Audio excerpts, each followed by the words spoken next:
गृहराज्यमंत्री योगेश कदम यांच्याकडनं असंवेदनशील वक्तव्य केल्यानंतर कुठेतरी विरोधक आक्रमक झाल्याचं पाहायला मिळत आहे।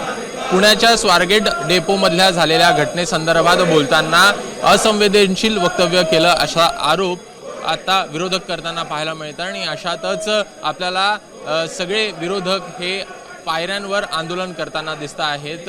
योगेश कदम आणि मंत्री जयकुमार गोरे यांच्या विरोधात एकूणच घोषणाबाजी आपल्याला होताना पाहायला मिळत आहे। एकूण आमदार महेश सावंत असतील, अमित देशमुख असतील, ही सगळी मंडळी सध्याला आपल्याला इथं आंदोलन करताना पाहायला मिळत आहे आणि कुठेतरी दोन्ही मंत्र्यांकडनं राजीनामा घेतला पाहिजे अशा प्रकारची मागणी ही या सगळ्या आमदारांकडनं आपल्याला होताना पाहायला मिळत आहेत। एकूणच आक्रमक पवित्रा मागील 2 ते 3 दिवसांपासून आपल्याला घेतल्याचं पाहायला मिळत आहे आणि एकूणच हे आंदोलन देखील आमदारांकडनं केलं जात आहे। कॅमेरामॅन अजित कदमसह अभिषेक म्हराळ, एबीपी माझा, मुंबई।